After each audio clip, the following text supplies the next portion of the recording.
I want to be very clear on this.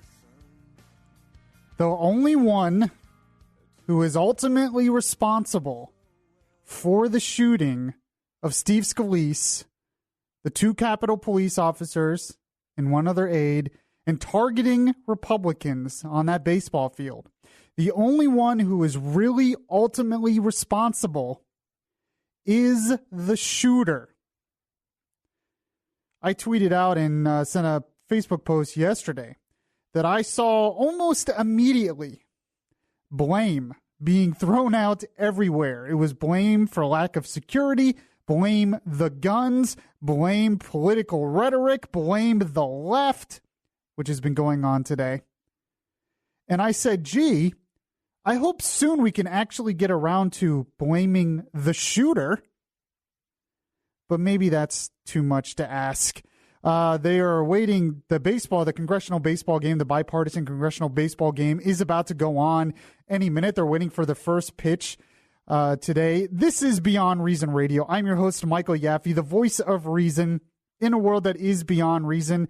Before I continue any further, I just want to say our prayers go out to Steve Scalise and his family. Apparently, he's still in critical condition. They didn't think it was going to be that bad at first, but when you get shot in the hip, it can hit arteries, blood vessels, other organs. And Trump even said a statement today saying it's worse than we initially thought, but he is a great fighter and hopefully he will be okay. I'm looking at the screen right now, and the congressional ball players on the baseball field at the baseball game are saying a prayer right now. It was good to see the Democrats on their practice field say a prayer for Steve Scalise as well. It was good to see even Democrats come out yesterday and say we are unified and say condemn the violence and say and pray for the families, as I hope they would do. And I thought Trump handled it pretty well also.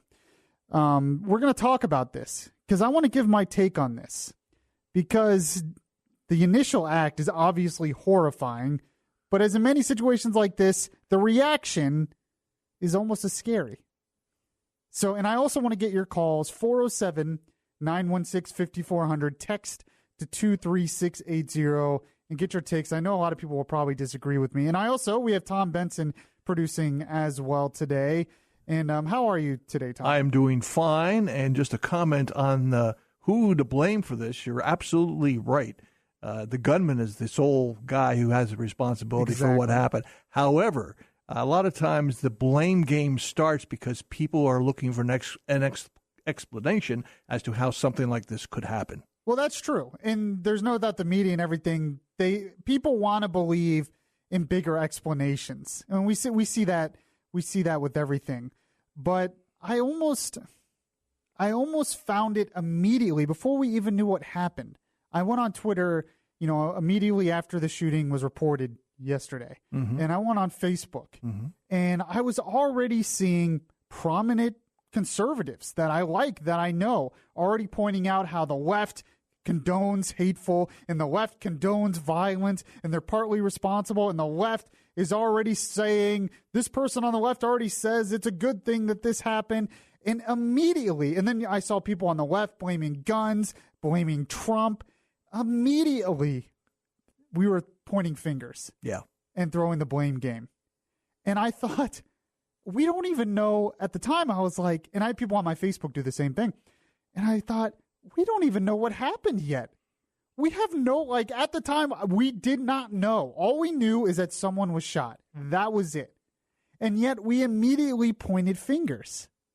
And so I'm seeing some on the right going out and blaming the left. And even Bud on the show this morning, and him and I got in a little bit of a disagreement.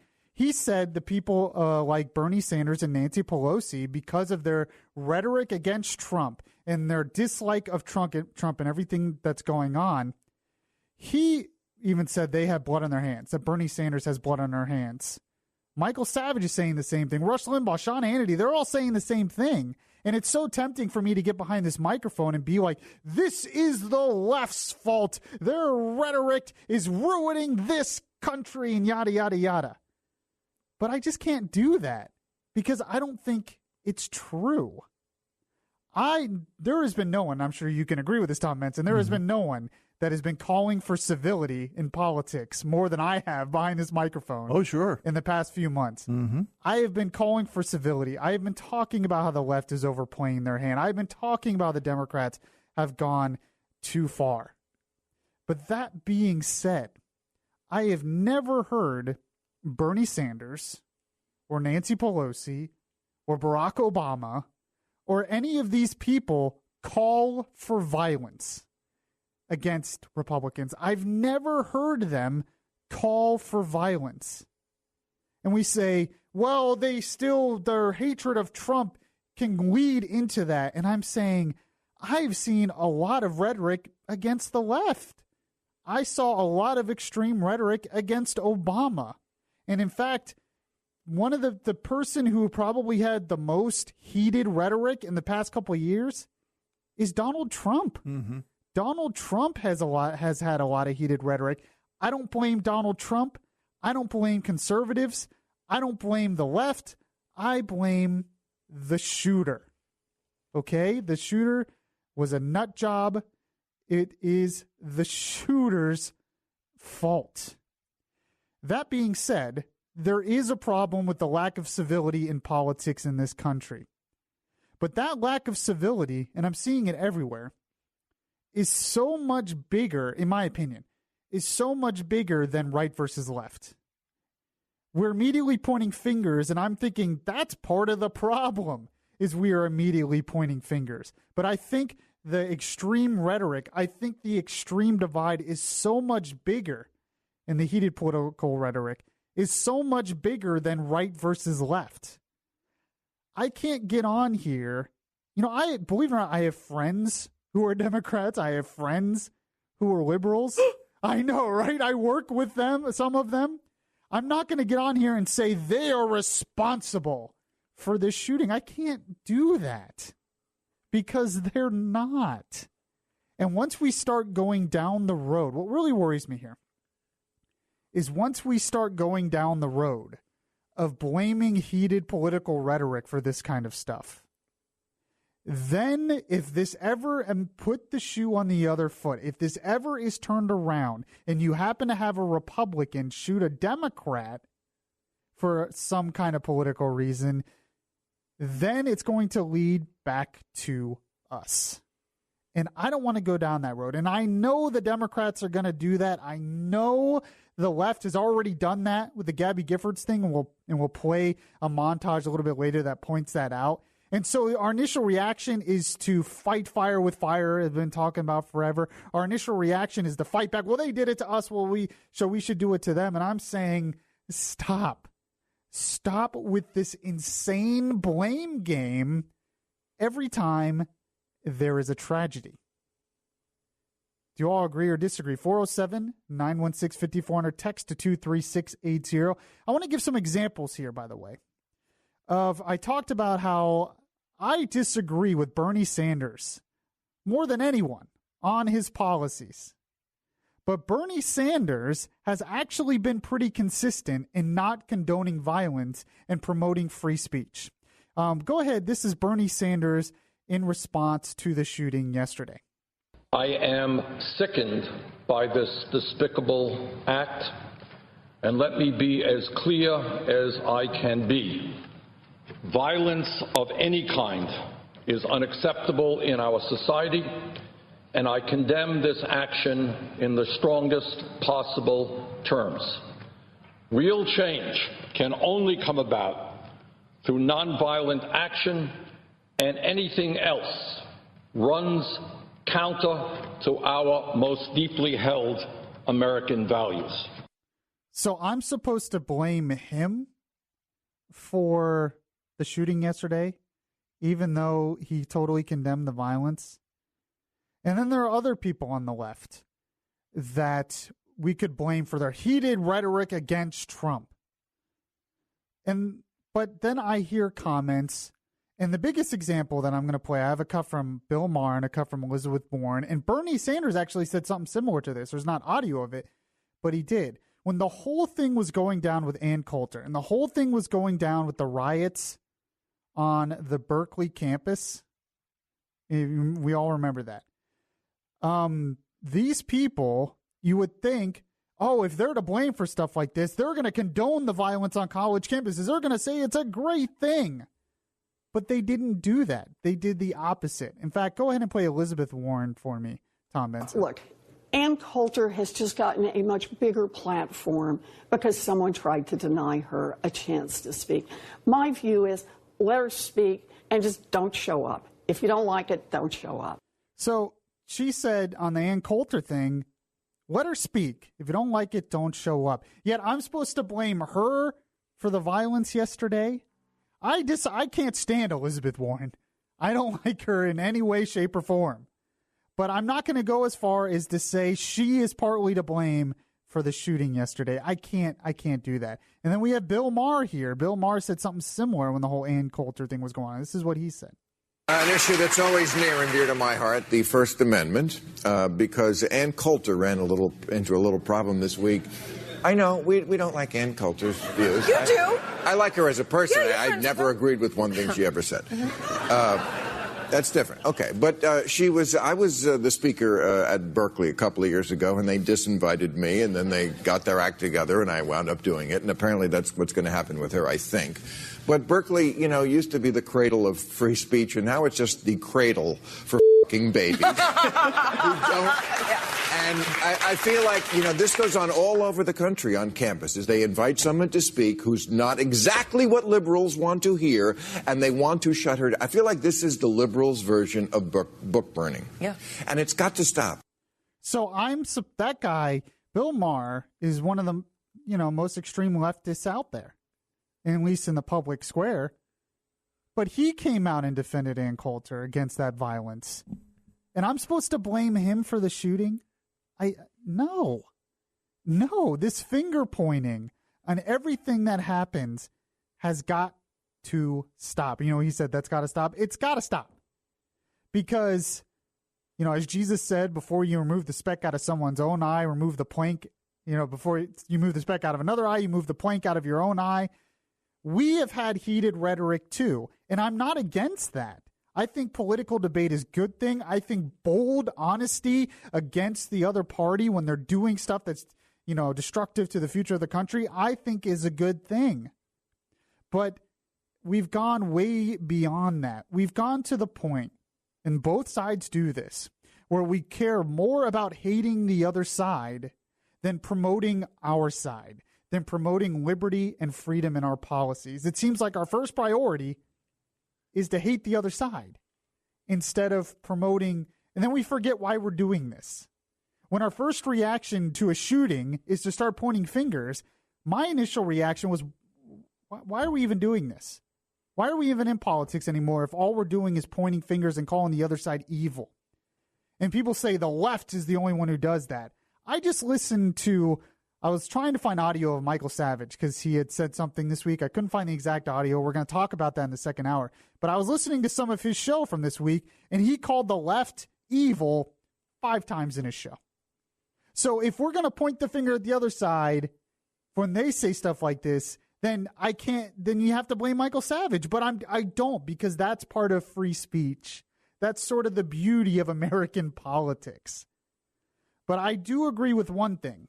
We do need civility, some type of civility back. And there really should be something we all should agree on, and that is you never condone violence.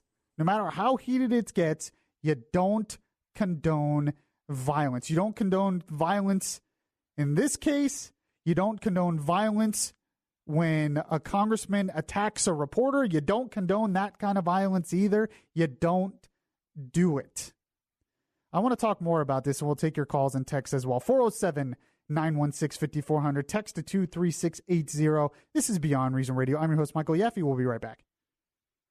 If you miss any of the show, you can download the Beyond Reason podcast on iTunes.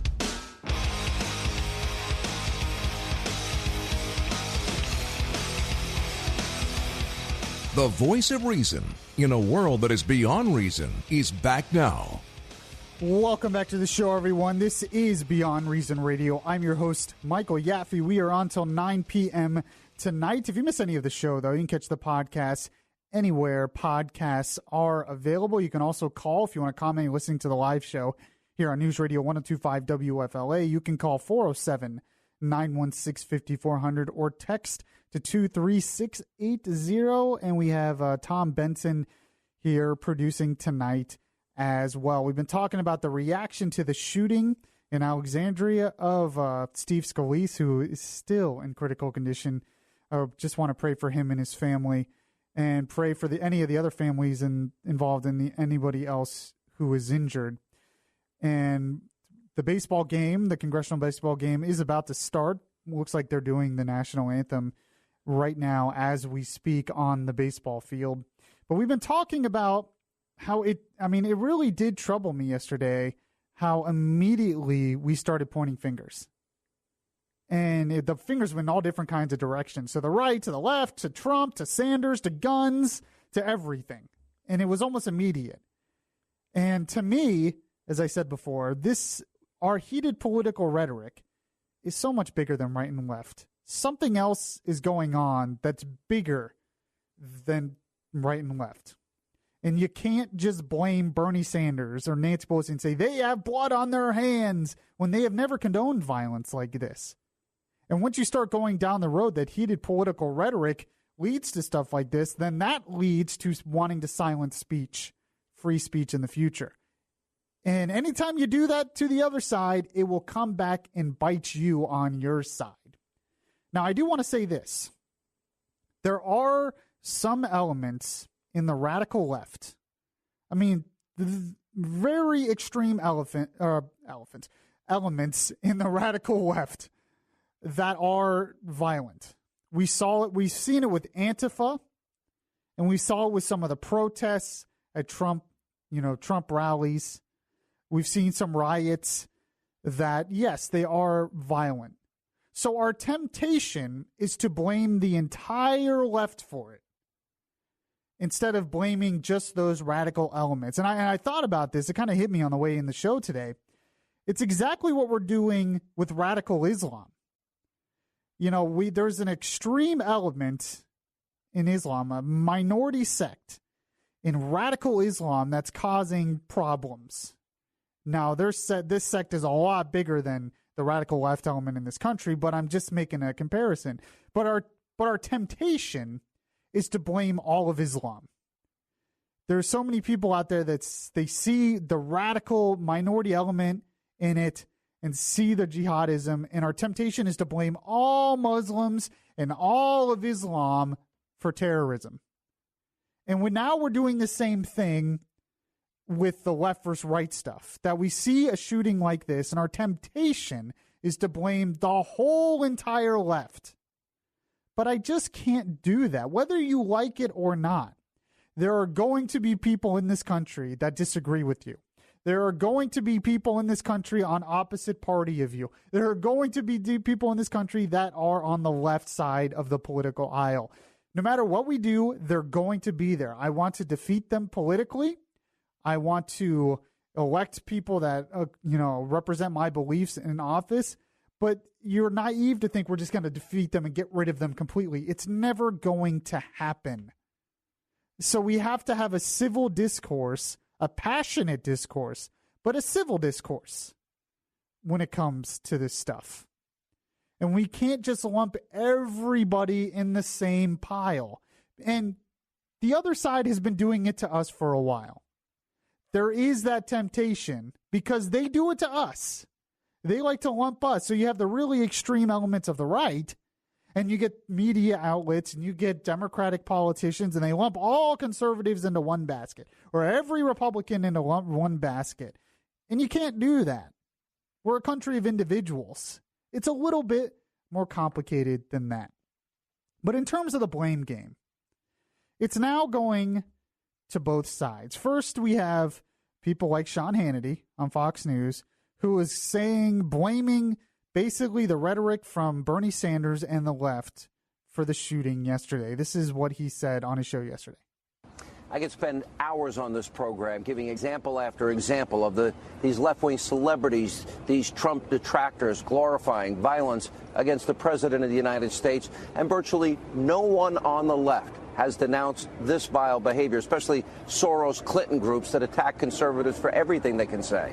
Now, what can we expect, by the way, from a party that has every election season alleged, like Barack Obama did? Remember, Republicans want dirty air and dirty water. Oh, and Paul Ryan lookalikes throwing Granny over the cliff. And Republicans are racist and sexist and misogynistic and Islamophobic and homophobic and xenophobic every single election season. When Democrats continue to dehumanize Republicans and paint them as monsters day in and day out, year in and year out, well, the climate around the country, it becomes more than toxic. And the tragic results, of course, follow. So I agree with him in one sense. There is a lot of dehumanizing the other side in politics, and that can be very dangerous. And he's right to say that the left does this to the right. They dehumanize us. They call us the worst things. But that's politics. That happens. But what he is doing now, when he doesn't realize it, is now he's dehumanizing them. So by saying that the left is doing that to us, now he's giving us an excuse to fight back and to possibly dehumanize them. I mean, there were so many people on the right who called Obama and the left. I hear it every day. They call him evil. They call him communist. They want to ruin this country. They hate this country. And I'm not against any of that speech. What I'm saying is it's so easy to point fingers. But we start going down this road, oh, this heated political rhetoric leads to shootings. No. The only one responsible is the shooter. But, of course, now you have the other side of it, which was bound to happen because we're pointing fingers all over the place.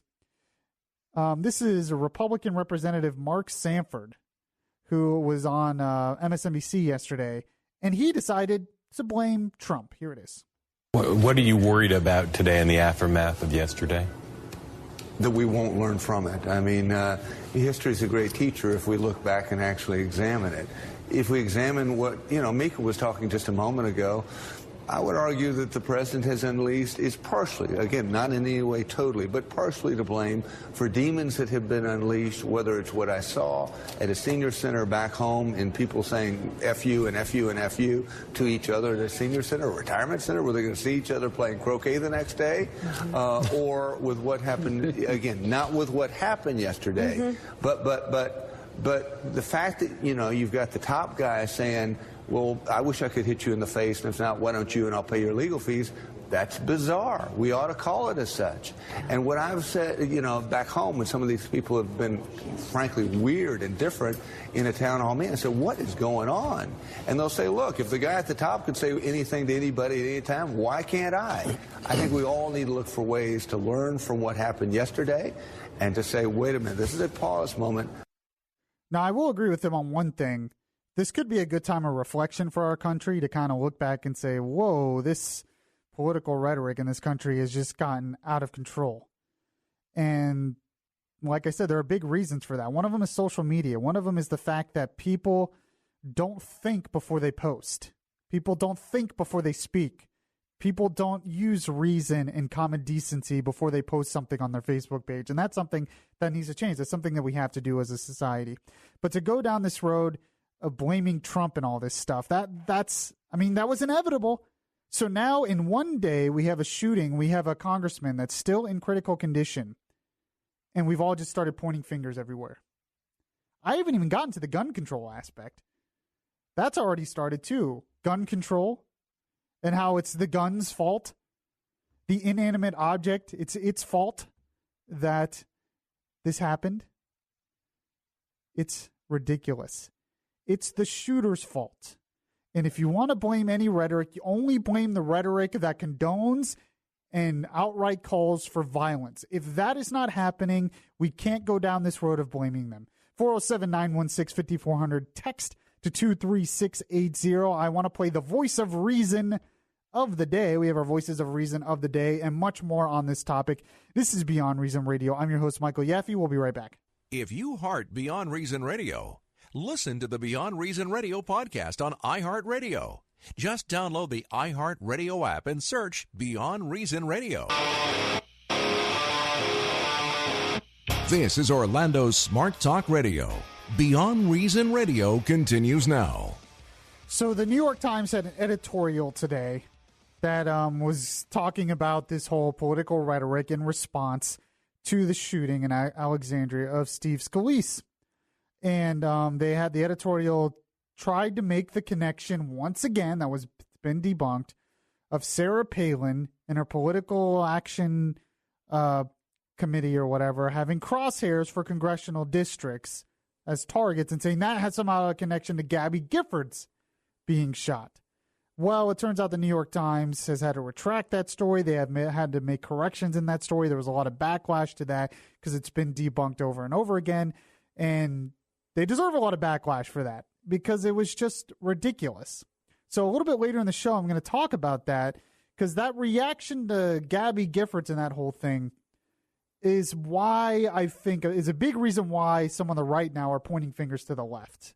Because it's the whole, well, they started it aspect. So we'll get in that a little bit later. But I wanted to get to my voice of reason of the day, one of my voices of reason of the day.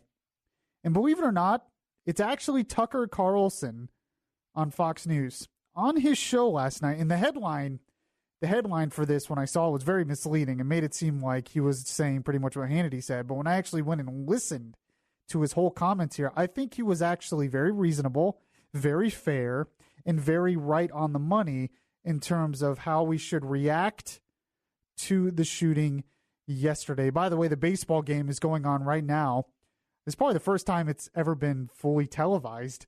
The whole game, they're televising the whole game, it looks like. And it's also on C-SPAN, from what I understand. Yeah, really. So we'll actually get to see how good these congressional candidates are at baseball. First of all, I'm impressed they're playing hardball and not softball. Yeah, that's true. No, it looks like they're playing legit baseball. Yeah. But it's weird. I mean, the production value is pretty good, too. They're at the Nationals Park in Washington, D.C., so a lot of people there. Apparently, they've raised over $1 million for the charity this year, which is double what they raised last year. So it's good that they're getting a lot of support for this. So, okay, I want to get to my voice of reason of the day, Tucker Carlson. This is what he said on his show last night. What happened today isn't horrifying because it was gun violence. It's horrifying because it was political violence, and therefore it threatens the basic stability of our country. That's why shooting a congressman for his party affiliation is a bigger deal than killing a man in a bar because he hit on your wife. They're both bad and immoral, but only one of them could potentially lead to civil war.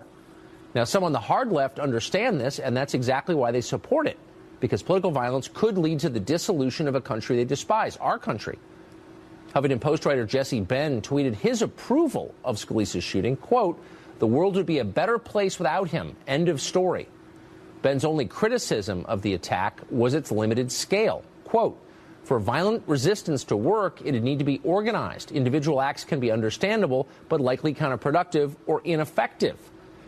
Now, on the other side of the divide, the one that I occupy, some are looking to blame the media or Bernie Sanders for the shooting. Maybe an understandable temptation, but it's best resisted because the only person directly responsible for the shootings today is the man who pulled the trigger.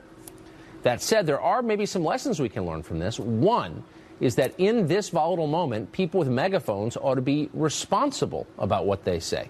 And that means never excusing political violence under any circumstances. That means condemning shootings like this, obviously, but also riots, assaults, occupations, threats. Any other attempt to achieve political goals through force ought to be condemned swiftly and unequivocally.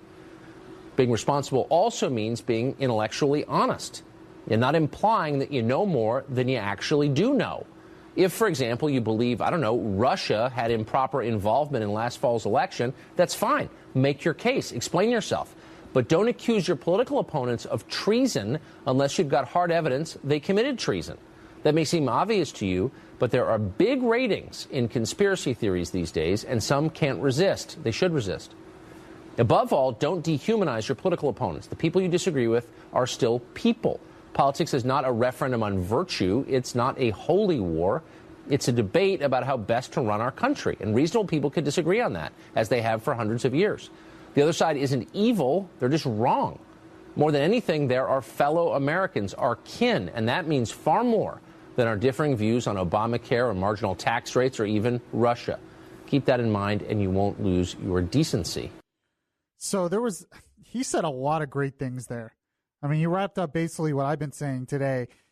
And I think pretty much everything he said was right on the money. Very important things, and coming from a prominent Fox News host who obviously has a bigger megaphone than I do, it was good to hear that.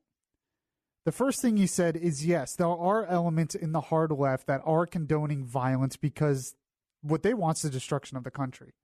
And he says, but that's the hard left. That's the real radical. But then he went on to say that it is tempting to blame the media or Bernie Sanders for this. He says the temptation is there, but we have to resist it because those people have never condoned for violence. And he says, ultimately, what I said here, ultimately the person responsible is the shooter, not Bernie Sanders, who condemned the violence, which we have to condemn the violence.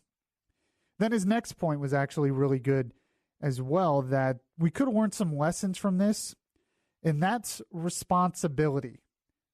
Often when we talk about what's going on in the political atmosphere, we talk about, with Kathy Griffin or whatever, that she shouldn't have done what she did, or the Shakespeare play, or whatever it is. And he was talking about, they have the right to do those things.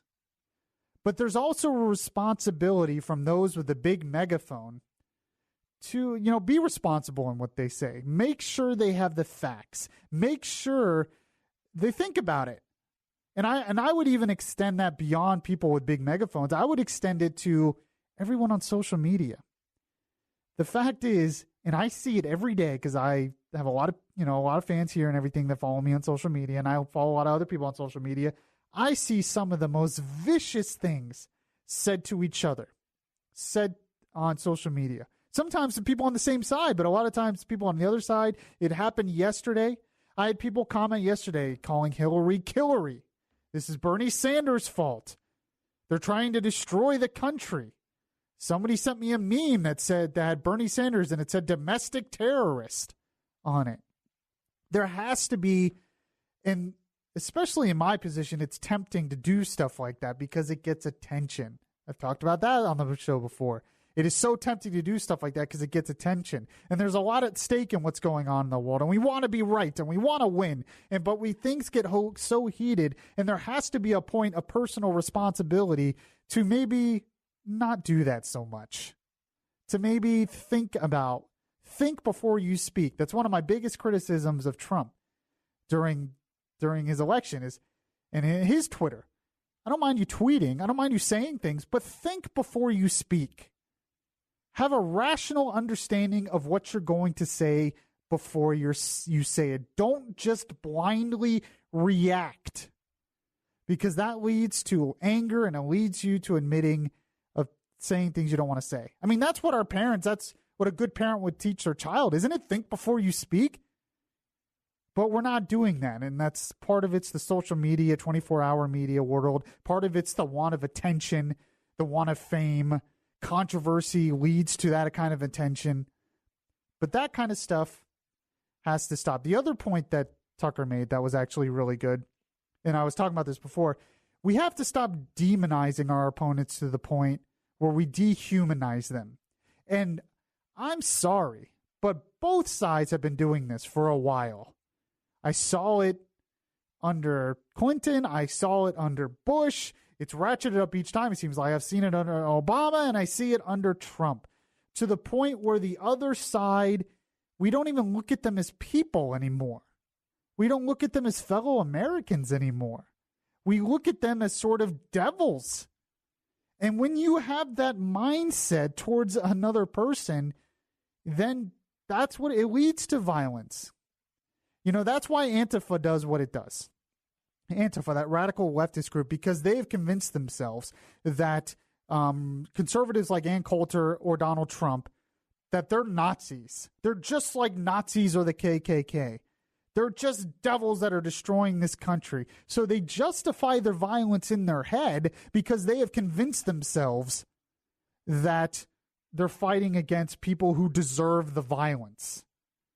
And what Tucker said there was very important. He said, no, we have to stop that. They're not evil. They're just wrong. And both sides do that. Now, it's more on the left right now because Donald Trump's our president. There's no doubt it's been ratcheted up in the left beyond what I have ever seen in my life. And a lot of that's because our president is Donald Trump. So there's just this irrational hatred for him for some reason. But it's way beyond right and left right now. It's lack of common civility, basically, for each other as human beings. And I've seen it way even beyond politics. So, great points there by the voice of reason of the day, Tucker Carlson. If you have any comments, you can call 407-916-5400. Text to 23680. President Trump's actually making a statement right now, or I guess he made it moments ago, when he said, "You are showing the world we will not be intimidated by threats." Trump's actually been acting pretty presidential. His original comments were good. He went to visit Scalise. He was talking about today how he's a fighter. So we definitely need to continue our prayers for Steve and his family. This is Beyond Reason Radio. I'm your host, Michael Yaffee. We will be right back. It would be beyond reason not to listen to Yaffee on your TuneIn Radio app. Download the app today and search Beyond Reason Radio.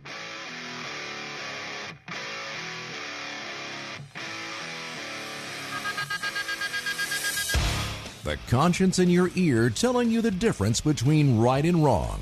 Yaffee is back on the air. Yes, welcome back to the show, everyone. It's been a fast hour so far on Beyond Reason Radio. We've been on since 7 p.m. if you're listening to the live show on News Radio 102.5 WFLA. If you miss any of the shows so far, you can catch the podcast anywhere that podcasts are available. We are on till 9 p.m. tonight.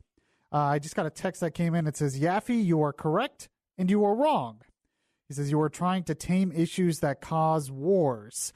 Honestly, I'm afraid that we're causing a war. That's the problem. I'm afraid that we're causing a civil war by this back and forth, pointing fingers, blaming each other. And I don't want a civil war because this country doesn't survive another civil war.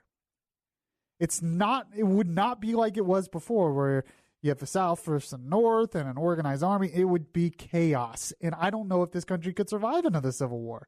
So you're right. I am trying to prevent civil war because I don't want it. But some of this heated rhetoric is getting to the point where we'll justify violence and then justify eventually a civil war, which I don't want. I want to take a call here. Let's go to, and by the way, I want to get in the next hour. I'm going to get into Michael Savage. Had some comments, very controversial comments. Actually, the day before the shooting, where he was talking about the coming civil war, and I want to get into that issue because it's worrisome a little bit. And talk about it, and we'll take your calls as well. But let's take a call here. Let's go to Kevin in Vero Beach. Kevin, how are you today? I'm great, thanks. Appreciate you taking my call. Sure, go ahead. Yeah, there's sort of 2 points I think that need to be included. One is when you go into an away game, you got to play on the rules of the field where you're going to. And the left has, for a very long time, taken advantage of the sort of a more complacent, nice nature of people on the right who don't want to contradict them, and they play by unfair rules. They are the ones that have been attacking and have been slandering and using everything they can against conservatives for dozens of years. You're right. Go ahead. But there's a second piece to this. There is a limit, which is just common, decent human people do not accept the fact that if you incite violence by imitating the ISIS type of chopping off of heads, and you imitate the assassination of presidents, there's stuff that is hateful. It is hateful. It's unacceptable by any human culture in this world, and that is evil. There's a point at which it's evil, and there are people on the right who understand evil. There are people on the left, like Bernie Sanders, comes on and says it's bad. Their policies may be bad, but that's just plain bad. Yeah, and luckily, for the people who are in the center, who need to hear, who are not smart enough to know on their own that it is evil. You should hate somebody that imitates the assassination and the decapitation of the president. You should hate that. Yeah, and what they do is evil. And luckily, and Kevin, I think you're exactly right and make some good points. Luckily, the the left, a lot of the left actually came out and denounced Kathy Griffin. We talked about it on the show, how that was almost a uniting thing, that you had prominent Democrats come out and say, no, this is too far. So, and that's what I mean. And then the Shakespeare play, you have businesses that were sponsoring that pulling out because they're saying this is too far. And businesses that are not pro-Trump or anything that are pulling out and saying this is too far. And my point in pointing that out is you're right. There are some of it's gotten crazy. But when we throw in the whole left in that bandwagon, you just can't do it because I've seen people like Bernie Sanders denounce the violence on college campuses. I saw people like Chelsea Clinton denounce what Kathy Griffin did. I've seen other leftists denounce the Shakespeare play. So we have to give it where its credit is due and focus on just those people who are doing those evil things and not just lump the entire left in there. And he made a good point, though, and it's a point I've made a dozen times, and we'll get to maybe to start the next hour, is the biggest reason why conservatives are starting to do this pointing finger game immediately is because the left did it to us. And it's this notion, and he pointed out, he used a different analogy. His analogy was you're playing on their home court, you have to play by their rules. There are still rules that both sides should play for. That's why you have referees, if we're going to use a sports analogy. But it's the same argument of fight fire with fire. It's the same argument that we've been hearing. That, the left started it, so we have to play by their rules. Now we have to do the same thing. But I don't want to be them. I didn't get involved in politics to turn into them. I got involved in politics to promote what I believe is right. So when we go down the road of, they started it, like I've said before, that's what kids say. It's little kids that usually go to their parents, he started it. Are we just all little kids now? No. So that's why I think it can be dangerous to go down this road. I wanted to end this hour. We only have a minute, but I wanted to end this hour with something I found that was very interesting on a high note. Representative Bill Johnson from Ohio, in reacting to this, he said he is calling it an act of God that the shooter who opened fire at a congressional baseball practice Wednesday morning in Virginia did not have better aim. He says it had to have been an act of God to throw his marksmanship off because the members were sitting ducks out there. Many of them were stationary when the shooting started, but he saw many of those members jump into the first base dugout, and that is why he started working his array behind the fence. He says, we may have our differences, but we do well in times like these to remember everyone who serves in our nation's capital is here because above all, they love our country. And I think he's right. I think it was an act of God. I think there possibly God was there to protect a lot of them because it could have been a whole lot worse. And we also have to thank those heroes of the Capitol Police because if they weren't there with guns, by the way, we could have had a much, much worse situation. All right, we got one more hour to go. I thank you for joining me this hour. We're on until 9 p.m. We're going to get more into this. This is Beyond Reason Radio. I'm your host, Michael Yaffee. We'll be right back.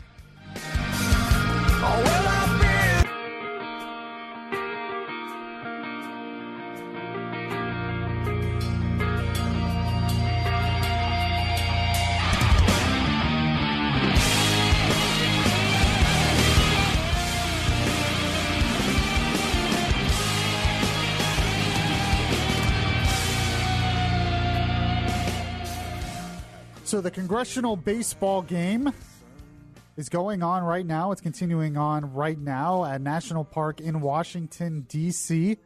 Injured officer David Bailey is the one who threw out the first pitch. So we're glad to see that game is going on. We are still, as far as I know, Steve Scalise is still in critical condition, so we pray for his family. But this is probably the first time ever that the congressional baseball game has been broadcast live on TV. It's on Fox right now. Tom Benson, you said it was on C-SPAN. Yeah. So I think here's an interesting point to this game. If they really wanted to make it super interesting, They should have had umpires be from the Supreme Court. I agree with that. That would have been great. I agree with that. And then, I don't know, I feel like you got to get the president, the executive branch in there somewhere then, if the umpires of the Supreme Court. I don't know. See, but this is Beyond Reason Radio. I'm your host, Michael Yaffee, the voice of reason in a world that is beyond reason. We are on till 9 p.m. tonight if you're listening to the live show on News Radio 102.5 WFLA. Just if you want to text the show, you can at 23680, or you can call 407-916-5400. Getting some texts coming in right now, which should be interesting. I had some comments on Facebook. You can like the Beyond Reason Radio Facebook page. I had some comments on Facebook. A guy was commenting and said that he gave me examples of the left calling for violence. He said I was wrong in saying the left has not called for violence. But the example, one of the examples he gave me was Keith Olbermann. Keith Olbermann's insane. He's crazy. Not that there's anything wrong with that, of course. Yeah, but my point was that, leaders like Bernie Sanders, because that's what I've heard. Bernie Sanders is the one who has blood on his hands. No, he hasn't called for violence or whatever. But I wanted to, in this hour, I wanted to get to the point, because we had a caller in the last hour who made the point, and this is the point I hear all the time. I hear this point. And it's that, well, the left has been playing by different rules. The left has been so outrageous against the right that we have to fight fire with fire. We have to play by their rules on their court. We have to fight back the way they fight against us if we want to win. And like I've said, it seems like the goal in today's world is to win more than to actually promote good values, it seems like, which is one of the problems. But this has all started in my mind. The reason I'm bringing this up is the aftermath of the shooting. Immediately, people started pointing fingers. The left started pointing to guns. The right started pointing to leftist political rhetoric. Some are even pointing to Trump. Some are pointing to lack of security, all that stuff. And the only one who was really ultimately responsible is the shooter. And I'm not going to go behind this microphone and jump and bundle everybody that's a liberal and say they are partly responsible for the shooting yesterday. I'm just not going to do that. They're not. Most of them don't condone that. Most of them are most people in this country don't want to see that kind of violence. Yes, there are extreme examples on the left, but they're the extreme. But I wanted to get to the point of why it's so tempting, and trust me, behind this microphone, it's tempting to be the guy who fights fire with fire. And here's an example. And I want you to play this montage here in a sec, Tom Benson. After the Gabby Gifford shooting, the left in the media and the left politicians, including Bernie Sanders, by the way, and other leftists, they immediately started going after the right for that because Gabby Gifford was a Democrat. So they immediately started going after the right. Here's a montage of just some of the reaction from when that happened. There's been so much vitriol flung at her by the Tea Party people. Her opponent was in the election was a Tea Party candidate, and the signs that were up around town accusing her of horrible things. When people make these kinds of comments, it pushes some folks over the edge. She was shot by a violent act. Of course, a person using a gun, breaking up a political meeting with a gun, bringing one to a political event, which we saw a lot of during the demonstrations, people carrying firearms to political events. The violent level of the right wing in this country. After the 2010 elections, when you had the Tea Party elect a whole lot of their supporters to the United States House of Representatives, and you had town hall meetings that they tried to take over, and you saw some of their conduct at those town hall meetings, what the Tea Party has done is they have taken it to a different level. So when they come and disagree with you, that you're not just wrong, you're the enemy. When the health care vote was coming to the floor of the House, and when this was all heating up, Palin tweeted out a message on Twitter saying, "Common sense conservatives don't retreat, instead reload." And she referred folks to her Facebook page. on that Facebook page was a list of Democratic members she was putting in crosshairs, and Gabrielle Giffords was one of those in the crosshairs. The guy may be acting alone, but he's influenced, he's empowered, he's legitimized by those who are talking in this way, and also by the talk shows that are on and on and on all day that say, hey, these people aren't not just Democrats, they're socialists, the government is trying to, take everything from you. We got to go back and get them. And Justice Holmes said about 50 years ago, you cannot cry fire in a crowded theater. That is, there are some limits on free speech, given the circumstances. And I would say to Sarah Palin and the Tea Party, you cannot yell, ready, aim, fire when there's a crowded political situation. So there was a montage right there of back when the Gabby Giffords thing happened of a bunch of leftists and a bunch of media types blaming the right, blaming the Tea Party, blaming guns and the NRA for that shooting against Gabby Gifford. Now, all of that was debunked. For one, the guy who did the shooting was a Democrat. Two, he was just a nut job. And he had no interest in the Tea Party or anything. So that whole thing was debunked. But when you hear that, it's understandable then that us on the right, when something like this happens, we say, aha! And we want to fight back, and we say, it's the left's fault. They're bad. They blame us, but it's them. And I can understand the temptation, because when you hear stuff like that, and I hear stuff like that, and I'm a Tea Party guy, it makes my blood boil. It makes me infuriated that they would blame us for that kind of stuff like they do. So that is where I think a lot of this is coming from, that the pointing fingers now is a lot of us just wanting to fight back. Like I said, fight fire with fire. But at what point are we becoming them? At what point are we just wanting to fight and defeat the other side so much that we don't even remember why we're fighting anymore? And that's what I'm afraid is happening. And I always tell people, I'm a Christian and I believe in the truth, and my faith and my belief in the truth trumps my want to hit the other side. It just does. My Christianity trumps, for lack of a better word, Trump, I know. But my Christianity trumps my political beliefs. Now, there was another example of this that I can understand why conservatives would get upset. You had the governor yesterday of Virginia, Terry McAuliffe, who immediately after the shooting had to make a comment against guns and blame too many guns on this. This infuriates me as well. This is what he said. Well, let me say this. I think we need to do more to protect all of our citizens. I have long advocated, this is not what today is about, but there are too many guns on the street. We lose 93 million Americans a day to gun violence. I mean, I've long talked about this. Background check, shutting down gun show loopholes. That's not for today's discussion, but it's not just about politicians. We worry about this every day for all of our citizens.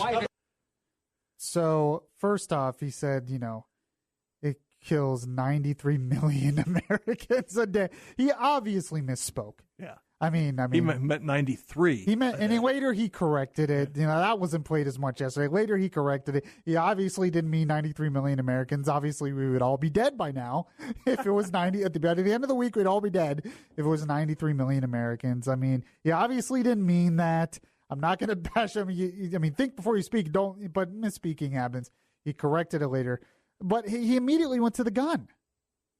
And if you're a conservative and you believe in the Second Amendment, and you're one of the many millions of people in this country who carry guns legally, concealed carry or whatever, you're going to be infuriated that these leftist politicians continually blame the gun. So that is where I think a lot of this comes in, the temptation for us to want to blame the left now, because I think it's more than just blaming the left. It's us wanting to get even. It's this temptation of wanting to get even. But the point I want to make on all this is, where does this lead? And I'm going to get into something Michael Savage says in terms of the coming civil war. Does this kind of stuff lead to civil war when everybody in this country is just focused on destroying the other side more than anything else? Are we leading to civil war? Does anyone really want civil war? I mean, I don't. I don't think this country can survive it. And then we hear we have to win. We have to win. Win what? Win what? What is the end game? I would hope the end game is promoting liberty and freedom as much we can in our government. But it doesn't seem like, I don't hear that at the forefront anymore. And notice how you don't hear much debate anymore about the role of government. You don't hear much debate anymore about free markets. It's all about destroy the left first.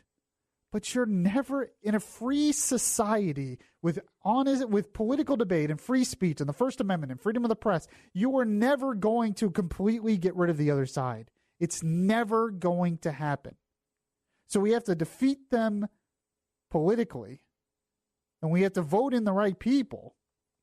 And I'm all for doing that.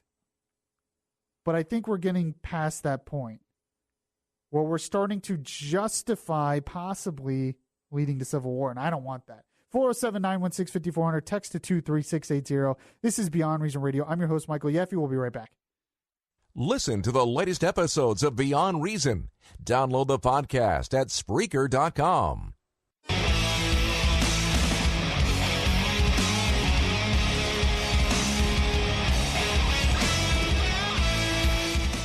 The place where we talk faith, culture, and politics. Beyond Reason Radio continues. Yes, welcome back to the show, everyone. This is Beyond Reason Radio. I'm your host, Michael Yaffee, the voice of reason in a world that is beyond reason. You can follow me on Twitter, by the way, at Beyond Reason R. You can like the Beyond Reason Radio Facebook page, and you can also text the show to 23680 or call 407-916-5400. I have someone who's been commenting on my Facebook page giving me the examples of when the left has called for violence. I know about all of these. You don't have to share. I know about Madonna when she talked about wanting to blow up the White House. I know about Snoop Dogg and pointing a gun on the clown that looked like Trump. I know about these, and I condemned them viciously behind this microphone. I condemn them in the strongest terms. So you don't have to share with. I know. I'm just pointing this out. So I wanted to get into something that Michael Savage said on his show this week, and he actually said this before the shooting, the day before the shooting, which makes this very interesting. I tried to find the audio, I couldn't find the audio, but I wanted to get maybe your reaction, maybe Tom Bentz's reaction as well. He said this. He said the host of the syndicated show Savage Nation was commenting on recent developments that have escalated the anti-Trump resistance. And I've condemned that term resistance because that's like a war term. It's like a revolutionary anti-government resist war term. That's not helpful. The anti-Trump, such as comedian Kathy Griffin and the Julius Caesar play. He said, I don't know how much more this country can take. More of this country can take. He says, we are at a boiling point. There's going to be a civil war.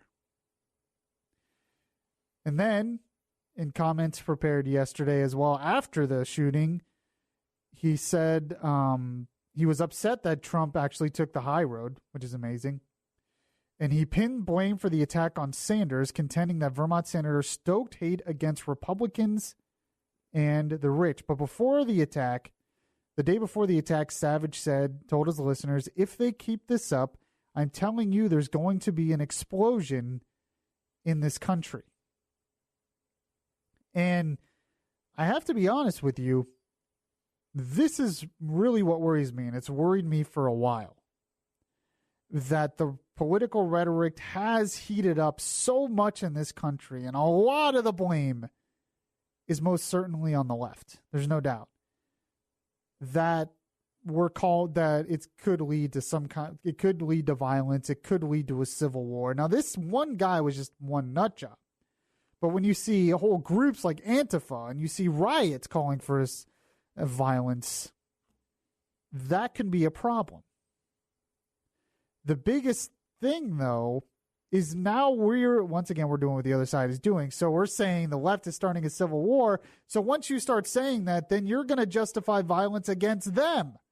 And then it'll go back to that whole thing of, well, they started it. Once again, as I've pointed out. But the most of this comes from what Tucker Carlson, I made this point in the last hour when I played his audio. It comes from the fact that we dehumanize the other side, and when we call the other side evil as it gets, the anti-Trump people call him Hitler, and they call Trump supporters Nazis, and they say resistance. Once you get to that point, it's not too much of a stretch then to call for violence, because you're going to rationalize it as, well, I'm fighting against a Nazi. Who's against violence against Nazis? No one's against violence against Nazis, so we're going to rationalize this. But this is a very dangerous precedent, I think. And I think it doesn't help that we continue to point fingers on this. But it's something I've talked about for a while. Now, Tom Benson, you called this, what's going on now, a social civil war. Correct.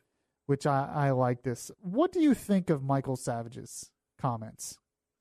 Michael Savage is entitled to his opinion. He's not entitled to a huge audience. Fortunately, he doesn't have a huge audience.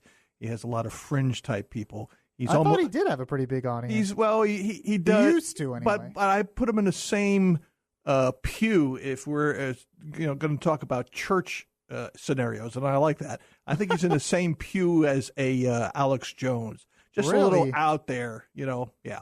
So you don't think that we're headed towards civil war or anything? I mean, he has a book that's out that says "Stop the Coming Civil War." Well, but he blames the left. It wouldn't be a civil war in the original context that we had, back during the 1860s. Oh, that's very true. It would be civil unrest. It would be guerrilla type warfare. Yeah, that's why I think if we did go to that point, I don't know how we survive that. Well, without just a total police state taking over. It's almost like you'd have a homegrown version of ISIS. Yeah, that's very true. I mean, it just worries me that we start going down the road and we start talking about civil war is coming, because then you're just that kind of rhetoric and talk kind of justifies violence, honestly. When you're talking about we're in a civil war, well, if it's a war, then it's going to justify violence. Now, I've heard that if we do go to civil war, probably should be with conservatives because they have all the guns. So there you go. Before we go to the break, I want to play the voice of reason of this hour. Last hour was Tucker Carlson. This hour, the voice of reason, I would say, is Paul Ryan. Paul Ryan actually made a speech to Congress yesterday, and I thought it was a pretty good speech. I'm not going to play the whole thing, just an excerpt of it here, but I thought it was pretty good, and he was a voice of reason once again, a voice of truth. So let's play it here. Here it is. My colleagues, there are very strong emotions throughout this House today. We are all horrified by this dreadful attack on our friends and on our colleagues and those who serve and protect this Capitol. We are all praying for those who are attacked and for their families. Steve Scalise, Zachary Barth, Matt Micah, Special Agent David Bailey, Special Agent Crystal Griner. We are all giving our thoughts to those currently being treated for their injuries at this moment. And we are united. We are united in our shock. We are united in our anguish. An attack on one of us is an attack on all of us. So I thought it was pretty good, and that I think you have to say stuff like this after an attack like this, and it was good. He got a standing ovation from both sides of the aisle, which is good. It shows that there's at least a little bit of civility left in Congress. Now, I do agree with what Bud said this morning on the morning show on this station. He said, I don't want unity, I want civility. And I actually thought that was a good point, because you're never going to get complete unity in a republic, because you're going to have different sides of the political debate. And that's fine. That's America. That's what makes America what it is. Freedom of speech, the marketplace of ideas. So you're not going to get complete unity in everything in politics, but there should be at least civility in the political discourse. And I guess unity behind nonviolence. You know, there was a time when if you didn't like the president, you still respected the office of the presidency. Yeah, those days are gone. And we don't have that. That's a big point. You know, on the Florida Roundtable, we interviewed a professor who had talked about that there's just something wrong in this country where the respect for the office of the president and the respect for the fact that he's an elected representative and is just gone. That we've gotten to the point where we can't just accept he's a president and then work to defeat him in the next election. We have to destroy him, or we say he's not my president now. If you want to bring it closer to home, talk to most high school employees, teachers, what have you. There is very little respect in high schools anymore for authority and for teachers. You know, and that actually brings up a good topic, because, you know, I started out the show and we were talking about political rhetoric in this country and how heated it's gotten. I said it's way bigger than left versus right. Absolutely. And I think you bring up a really good point, that it's almost bigger than politics from what you're saying, that this is beyond politics. We are losing a lack of respect for each other, a lack of civility towards each other, a lack of respect for authority everywhere in our society. And that we're so focused on the political aspect of it. But maybe we need to look at the broader aspect of society and say, maybe this is a bigger problem than what we're realizing. We've given so many examples, and I talked about on the show, beyond politics, how civility in our society is just going away. Now, there's a lot of different reasons for that we could get into. I think the snowflake syndrome, in terms of give everyone a trophy, doesn't help. The lack of discipline in school, we're afraid to discipline our kids for anything. That doesn't help. The spoiled syndrome, where especially young people, we're so spoiled in this society that we have no scars, so we're entitled to everything. That doesn't help. You have just a bunch of different reasons. I'm sure those are just social media is a big part of it. That things have gotten, the filter is gone, especially with social media and 24-hour news media. That the worst of us has sort of come out in those areas, so that doesn't help. But all of those things I just mentioned are way beyond politics. And maybe we need to start looking at the problems in all of society to see if we can solve this. 407-916-5400, text to 23680. I want to get into what I'm starting to think is really a witch hunt against. I mean, I've kind of thought it for a while, but this whole thing with Trump and the Russia stuff, you would think a lot of this would be over by now. And it's just continuing going on with this. It really has turned into a witch hunt. Now, Trump doesn't help himself a lot of the times with it, but it's really just, it's gotten ridiculous. And we have something that made Yaffee laffy. We'll end the show with that. This is Beyond Reason Radio. I'm your host, Michael Yaffee. We'll be right back. Download the iHeart Radio app and catch the Beyond Reason Radio podcast.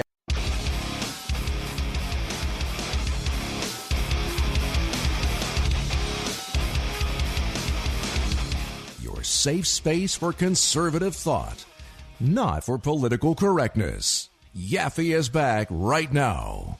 Welcome back to the show, everyone. This is another edition of Beyond Reason Radio. I'm your host, Michael Yaffee, the voice of reason in a world that is beyond reason. We're on until 9 p.m. If you've missed any of the show so far, make sure to check out the podcast anywhere that podcasts are available. So you pointed out something very interesting to me, Tom Benzer. The baseball game between the congressional baseball game, the bipartisan congressional baseball game, which is going on at National Park in Washington, D.C., has been on the TV. For an hour and a half. And they... one of the Capitol Police who was injured actually threw out the first pitch. They had a prayer at second base. and you pointed out something to me. They're not keeping score. Well, I think they're keeping score. I just kind of think that the news value production of what we're watching is from Fox is just not showing it. Well, yeah, okay. So they are keeping score, hopefully. But we don't know. I want to know what it is. Because I heard one congressman say to the other congressman today, "I'll love you before the game and I'll love you after the game, but we're playing to win tonight." Okay, good. So they haven't fallen for the everybody gets a trophy thing. They are keeping score. That's good. But you're right. On the TV, we have no idea what the score is. Well, maybe the reason I want to know. Maybe the reason Fox isn't showing the score is because the Democrats are ahead. Oh, is that what it is? I don't so know. as soon as the Republicans, so if the Democrats are ahead, then we can go to MSNBC, and they'll have the score. And then when the Republicans get ahead, then Fox will have it. That's very interesting. All right, so I wanted to move on to this whole thing with Trump and Russia, which I can't believe we're still talking about. This is never ending.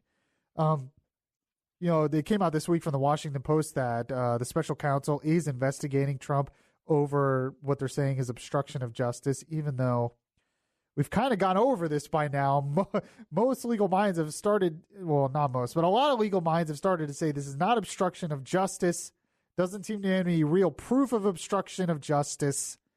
Stop with this. It's turning into a witch hunt.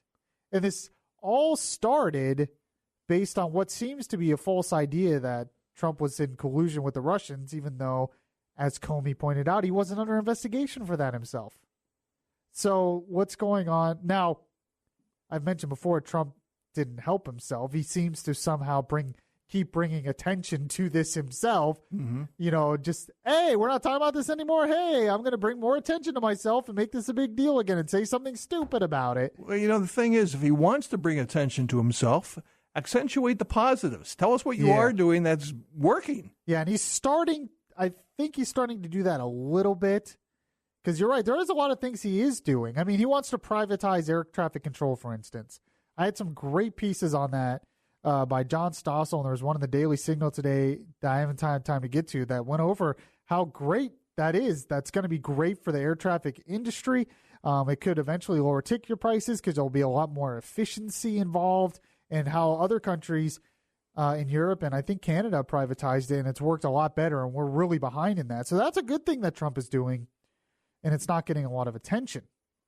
And I found this piece in the National Review from Andrew McCarthy, who made a really excellent point with this whole Trump-Russia stuff. He talked to, the piece starts out, the headline says it all. He says, can you obstruct a fraud? In terms of the whole idea is that he's obstructing the Flynn investigation, or he's obstructing the Russia investigation because he must somehow be guilty, so he's trying to stop it. But as what's been pointed out, Trump wasn't himself under investigation. It seems like this whole Russia collusion thing is a fraud story to begin with. So is he just obstructing a fraud?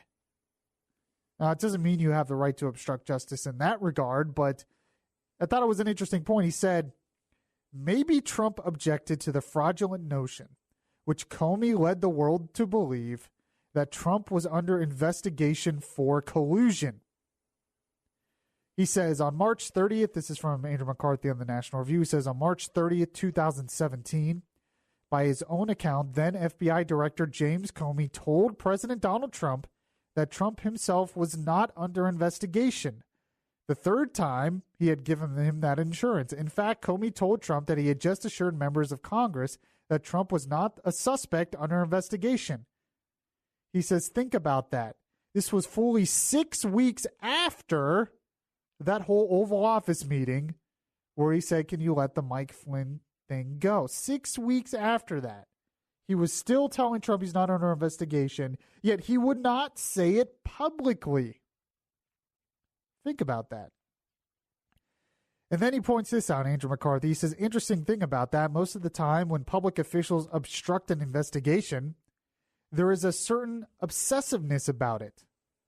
Because in the usual situation, the official has been paid off, or the official is worried about that the subject of the investigation will inculpate the official in the investigation is allowed to continue.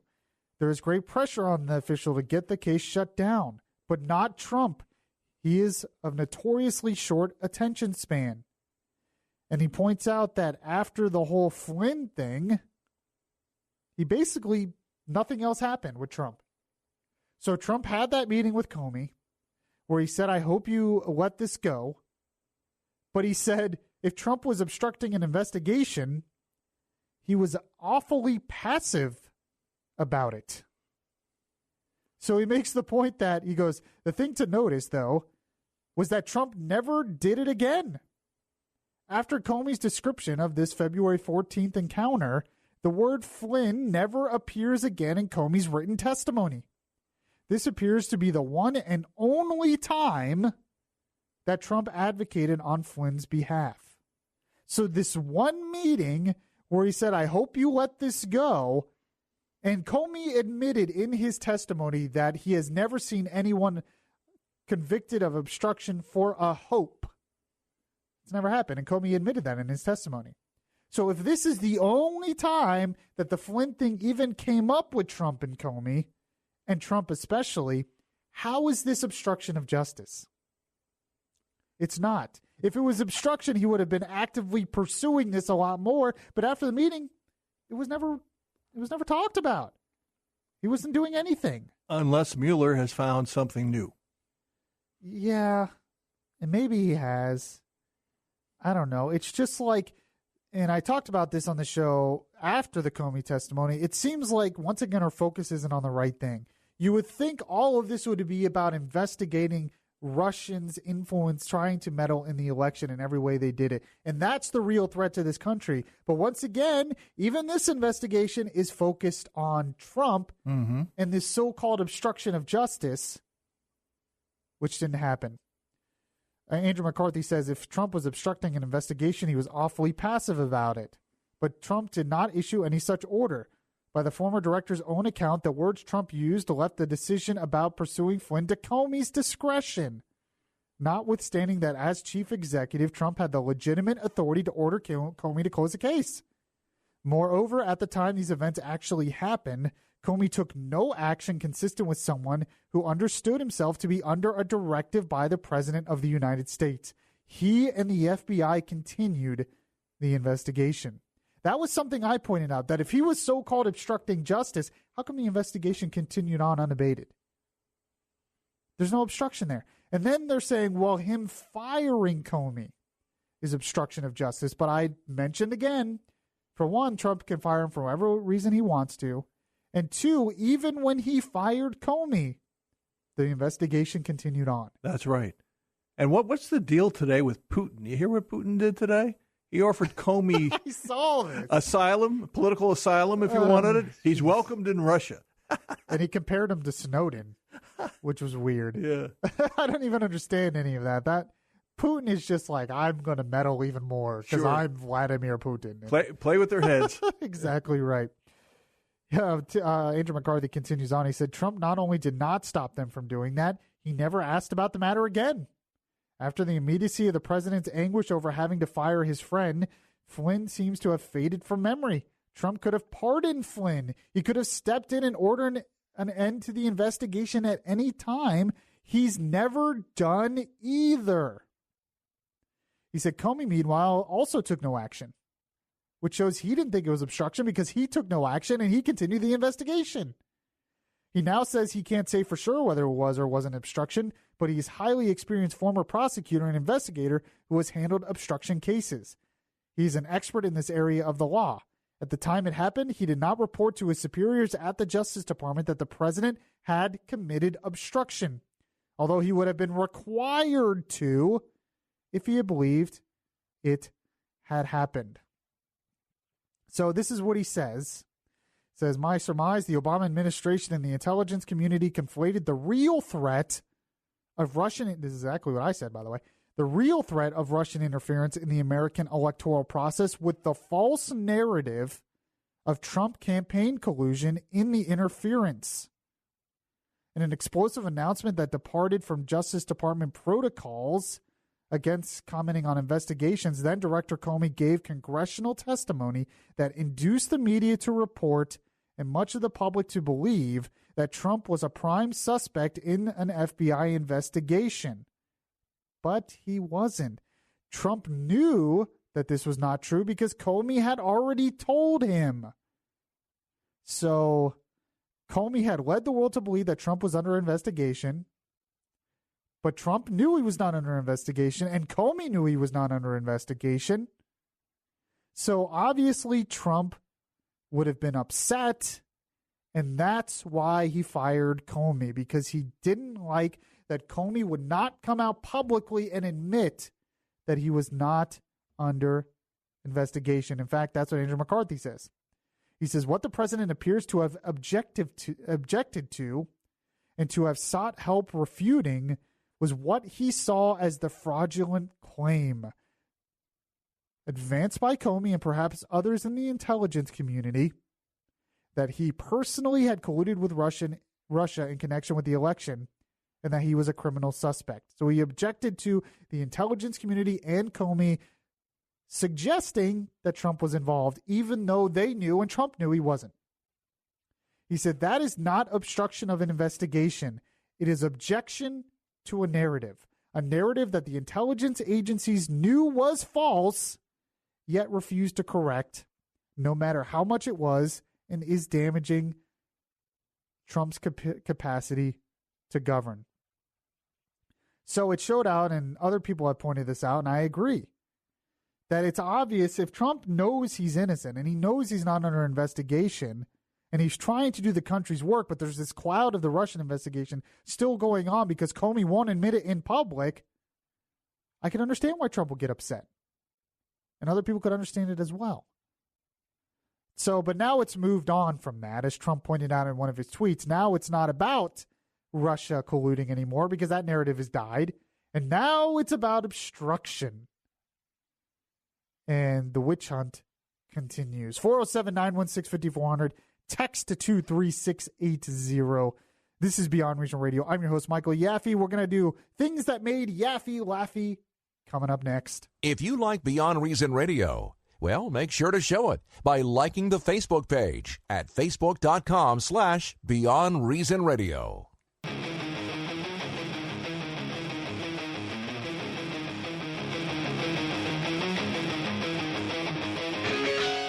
Your voice of truth in a world of fake news. Beyond Reason Radio continues right now. Welcome back to the show, everyone. We've talked about a lot of different things in today's show, Beyond Reason Radio. If you missed any of the show, we've been on since 7 p.m. And a lot of different issues, especially reaction to the shooting of Steve Scalise and trying the attempted massacre of many Republicans on a baseball field. The congressional baseball game is actually underway right now. Unfortunately, Steve Scalise is still in critical condition. Trump went to visit him again and said his condition is still pretty bad, so our prayers are with him. So, but we've been talking about that. If you missed any of the show, catch the podcast anywhere podcasts are available. But it is that time of the show once again.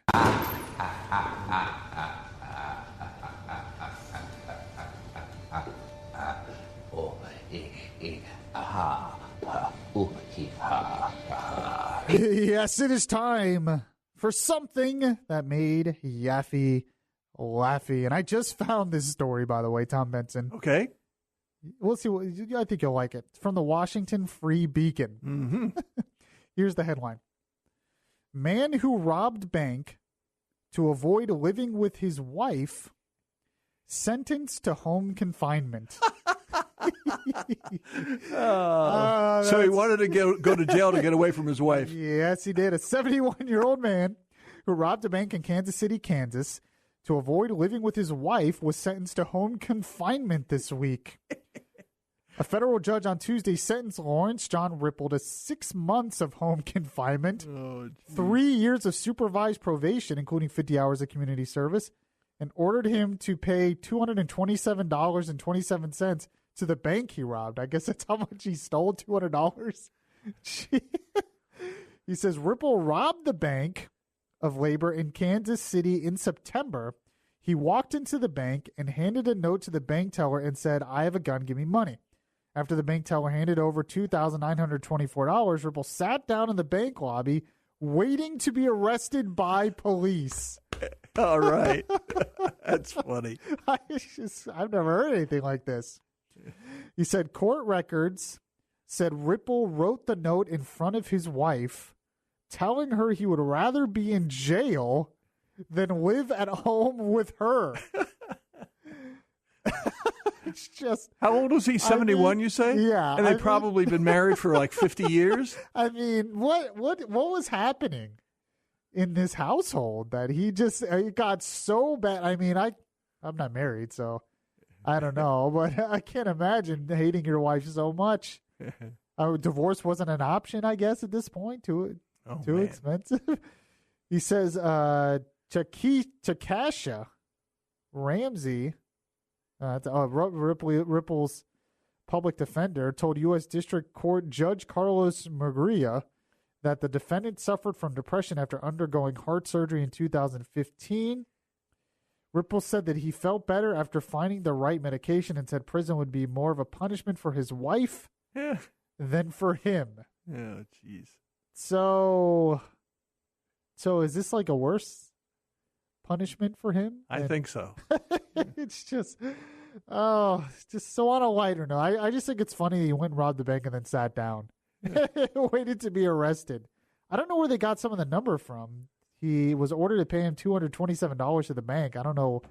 Obviously, where did that number come from? Obviously, he did not have a gun.